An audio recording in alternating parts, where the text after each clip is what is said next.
Hai semua, hari ini kita akan belajar tentang hubungan makanan antara haiwan. Tahukah kamu bahawa haiwan bergantung antara satu sama lain untuk mendapatkan makanan? Perkara ini disebut sebagai rantaian makanan dan siratan makanan. Mari kita mulakan dengan memahami apa itu rantaian makanan. Apa itu rantaian makanan, cikgu? Rantaian makanan merupakan tenaga yang berpindah dari satu organisma ke organisma lain melalui makanan. Biar cikgu jelaskan secara ringkas. Law bermula dari matahari dan dipindahkan kepada pengeluar. Seterusnya, pengeluar akan pergi kepada pengguna primer, seterusnya pengguna sekunder dan yang terakhir adalah pengguna tertier. Inilah dinamakan sebagai rantaian makanan. Menarik bukan? Tapi, dalam ekosistem, haiwan tidak hanya makan satu jenis makanan. Mereka mempunyai pelbagai pilihan. Inilah yang dipanggil siratan makanan. Apa itu siratan makanan pula, cikgu? Siratan makanan adalah gabungan beberapa rantaian makanan dalam sesuatu habitat menjadi sebuah satu siratan. Kurang faham, cikgu. Jangan risau, cikgu akan terangkan satu persatu. Jom kita sama-sama belajar. Ayo! Setiap rantaian makanan bermula dengan sumber tenaga utama, iaitu matahari. Daripada cahaya matahari, tumbuhan dapat membuat makanan sendiri melalui proses fotosintesis. Apa itu pengeluar? Pengeluar merupakan asas di dalam rantaian makanan kerana mereka ini menyediakan tenaga kepada semua organisma yang lain. Bagaimana pula dengan pengguna? Pengguna pula adalah organisma yang mendapat tenaga dengan memakan organisma yang lain kerana mereka ini tidak menghasilkan makanan sendiri. Menarik bukan? Terdapat 3 jenis pengguna. Yang pertama adalah pengguna primer, haiwan yang memakan tumbuhan seperti belalang, arnab dan rusa. Yang kedua adalah haiwan sekunder, haiwan yang memakan haiwan lain seperti arnab dimakan oleh ular. Yang ketiga adalah pengguna tertier, pemangsa yang berada di puncak rantaian makanan seperti ular dimakan oleh elang.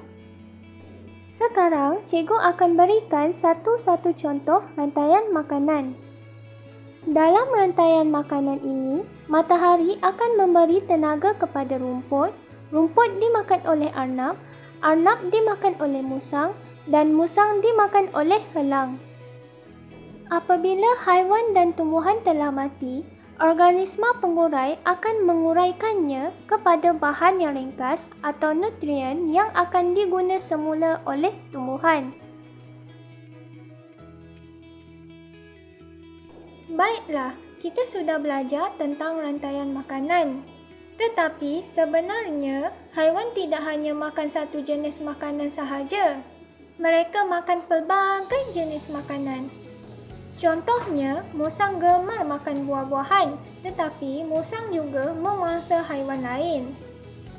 Apa yang berlaku, cikgu, apabila haiwan tidak hanya makan satu jenis makanan? Oh, keadaan ini mewujudkan banyak rantaian makanan akan bercantum. Bila banyak rantaian makanan bercantum, ia membentuk siratan makanan dan sangat rumit. Dengan adanya siratan makanan, kita dapat lihat bahawa setiap organisma saling berkait. Inilah yang dimaksudkan dengan siratan makanan. Baiklah murid-murid, nampaknya hari dah semakin gelap. Mari kita balik ke sekolah dan teruskan perbincangan ini di dalam kelas. Sebelum itu, cikgu nak tanya, apa yang kamu faham tentang yang kita pelajari hari ini? Rantai makanan ialah hubungan makanan antara benda hidup dalam sesuatu habitat. Semua rantai makanan bermula dengan tumbuhan hijau dan disebut sebagai pengeluar. Hanya tumbuhan hijau sahaja yang dapat menjalankan proses fotosintesis. Ini adalah merupakan piramid rantai makanan. Piramid rantai makanan ini terdiri daripada pengeluar, pengguna primer, pengguna sekunder dan juga pengguna tertier.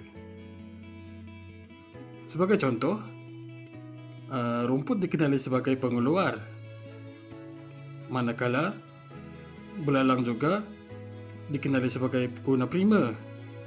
Selain itu, katak dikenali sebagai pengguna sekunder.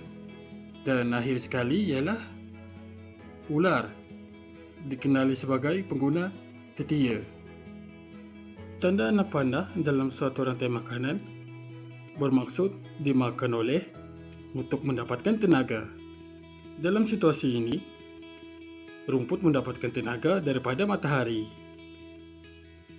Selain itu, belalang mendapat tenaga dengan memakan rumput. Malah, katak mendapatkan tenaga dengan memakan belalang.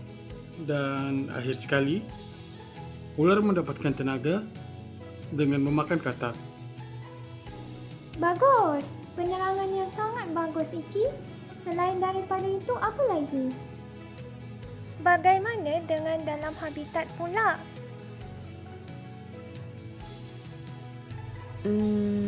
Macam dekat sawah padi dan kolam, cikgu. Contoh lokasi yang pertama adalah di sawah padi. Padi dimakan oleh tikus, tikus dimakan oleh ular dan ular dimakan oleh elang. Manakala contoh yang kedua iaitu di kolam, rumpai akan dimakan oleh berudu, berudu dimakan oleh ikan kecil dan ikan kecil akan dimakan oleh ikan besar. Bagus, Ikin. Contoh yang sangat jelas.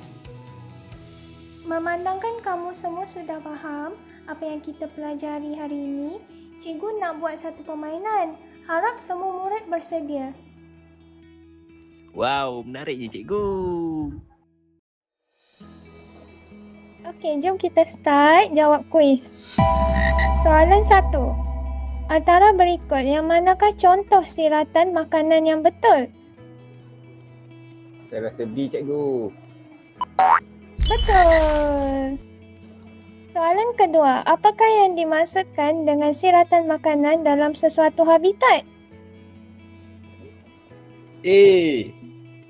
Cikgu. Pasti? Pasti. Soalan 3, apakah perbezaan utama antara pengeluar dan pengguna dalam rantai makanan?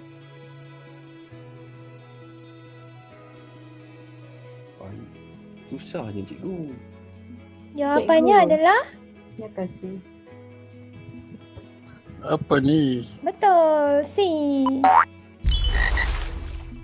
Wow, pandainya.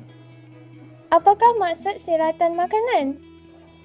Hubungan pelbagai rantai. Pandai, murid-murid. Kesimpulannya, siratan makanan menunjukkan aliran tenaga dalam ekosistem dengan setiap organisma memainkan peranan penting untuk menjaga keseimbangan biodiversiti dan kelestarian alam sekitar.